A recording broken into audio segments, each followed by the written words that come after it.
কবি প্রবীর মুখোপাধ্যায়ের প্রতীক্ষা। কোনোদিন সেকেন্ড হতে দেখিনি গৌতমকে।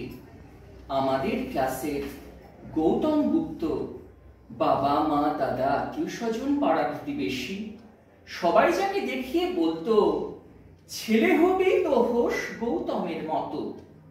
গৌতম অঙ্কই কখনো 100 কম পেয়েছে বলে মনে পড়ছে না, কখনো 100 কম ব্যবধানে প্রথম হয়েছে বলেও মনে পড়ছে না। অথচ গৌতম আমাদের কৈশোরের সেই আদর্শ ছাত্র আছে কোথায় কে বলবে? গৌতমের খুব বড় ডাক্তার হবার কথা ছিল, খুব বড় ডাক্তার। এত বড় ডাক্তার যে কোনো অসুখ নিয়ে সবাই সব সময় শুধু তারই অ্যাপয়েন্টমেন্ট চাইবে, আর দুস্থদের সে দেখবে বিনা পয়সায়। আজও গৌতমের প্রতীক্ষায় আছি। বন্ধু বান্ধব, খবরের কাগজ, কেউ আমায় আজও গৌতমের খবর দিতে পারেনি। দুর্দান্ত গানের গলা ছিল সুরঞ্জনার, যেমন নিয়ন্ত্রণ তেমনই মিষ্টতা। পাড়ার সব অনুষ্ঠানের শেষ শিল্পী থাকত সুরঞ্জনা। অনেক পাড়া থেকে যাক আসত তার। সুরঞ্জনা উচ্চাঙ্গ সঙ্গীত শিল্পী হতে চেয়েছিল, এমন শিল্পী যার অনুষ্ঠানের জন্য দেশ বিদেশ থেকে অনুরোধ আসবে, কাগজ আর ম্যাগাজিনে ছবি সমেত বেরোবে তার সাক্ষাৎকার। অথচ তার থাকবে একটা নিজস্ব গানের স্কুল, শুধুমাত্র গরিব প্রতিভাবান ছাত্রছাত্রীদের জন্যে। বাড়ি বদল করেই সেই যে সুরঞ্জনারা পাড়া ছাড়ল, সেই থেকে বেপাত্তা। হেন কোনো প্রতিবেশী নেই যার কাছে আমি সুরঞ্জনার খোঁজ করিনি। হেন সংবাদপত্র বা পত্রিকা নেই যার পাতাও যায়নি। দূরদর্শন আর আকাশবাণীর সমস্ত গানের অনুষ্ঠান দেখে দেখে আর শুনে শুনে চোখ আর কান হেজে গেছে।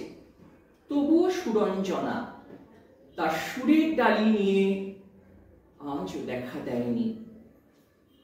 টাউন স্কুলের অমিত দত্ত ফুটবল খেলা দেখতে কতবার যে স্কুল পালিয়েছি তারই আত্মা নেই।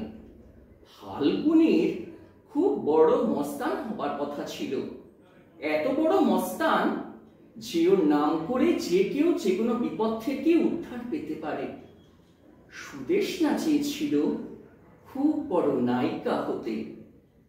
অমিত দত্ত, ফাল্গুনী, সুদেশনা, আজ কোথায় তারা?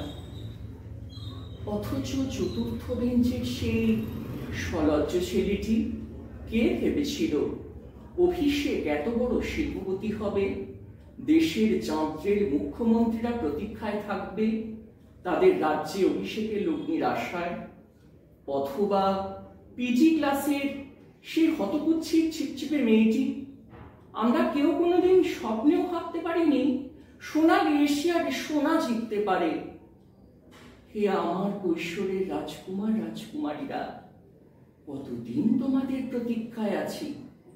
তোমাদের আসনে অভিষেক বা সোনালীকে বসতে দিতে পারিনি এখনো।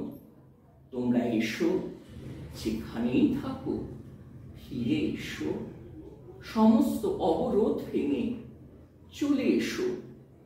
প্রতীক্ষায় আছি, প্রতীক্ষায় থাকবো। একটা কথা রাখবো।